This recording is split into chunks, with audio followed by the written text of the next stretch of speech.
To understand why certain systems are doomed to fail, we have to start with a specific definition: the Closed Self-Authorizing System, or CSAS. A CSAS is defined by its objective.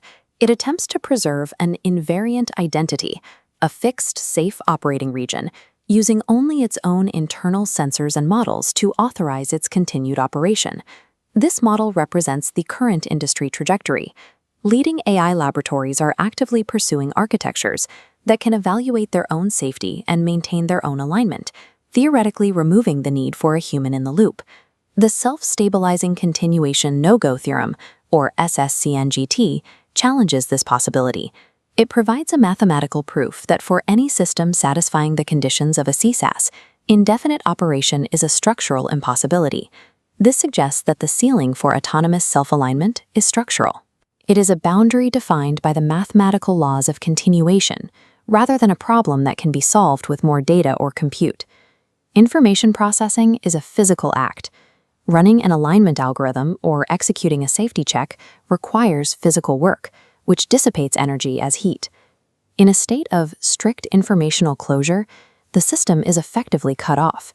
It receives no external validation signals to correct its drift, no resets to clear its memory, and no external sink to export its accumulated entropy.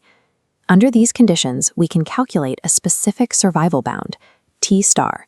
This variable defines the exact point in time when the system's internal resources will be exhausted by the sheer cost of self-maintenance. When a system is fully isolated, failure ceases to be a software bug and becomes an inescapable result of the physical demands of self-maintenance. This is the Ashby-Landauer-Friston bound, the minimum physical requirements for viability. Environmental entropy, HKS, constantly pushes a system away from its safe zone.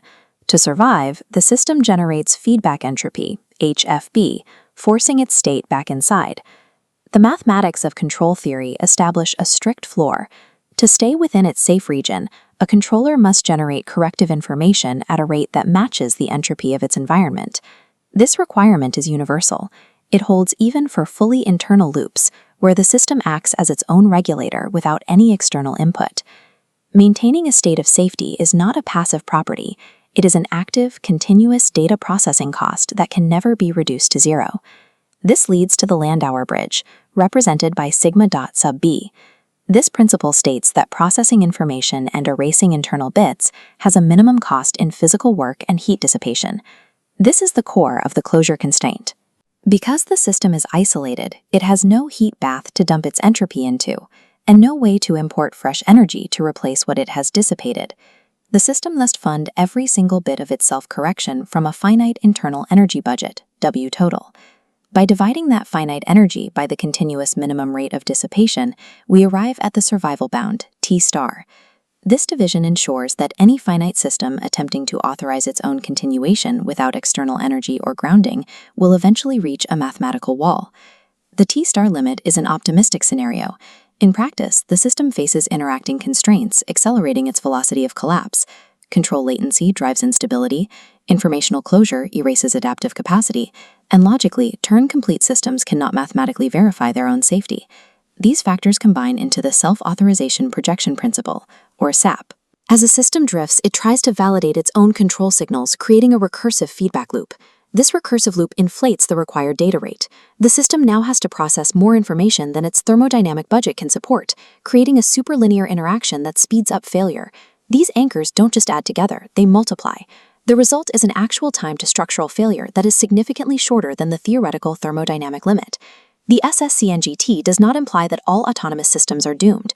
It only prohibits persistence that is perfectly closed and self-guaranteed. Biological organisms and complex institutions maintain their viability by remaining open. They survive by constantly exporting entropy and importing fresh energy and information from their environment. This is the physics of dissipative structures. As these equations from non-equilibrium thermodynamics show, maintaining order requires a continuous throughput of energy and matter across the system's boundary. From this perspective, human alignment researchers and external safety filters are not optional add-ons. They are the mathematically required entropy sinks that keep the system within its safety bounds. External validation breaks the closure constraint, allowing the Landauer cost of safety to be paid by resources outside the model's finite internal budget. This leads to a mandatory engineering principle, separating explanation and control with an exogeneity firewall. To function reliably, control must evaluate explanation without inheriting the burden of self-authorization. This requires a dedicated link to an external human validation budget to clear the data bottleneck. Any architecture that treats its own outputs as its primary safety validation effectively seals itself off, crossing the threshold into inevitable collapse. The drive to scale up by removing human oversight is an attempt to build an architecture that is mathematically guaranteed to fail. To build systems that can endure, we must move past the illusion of closed self-authorization.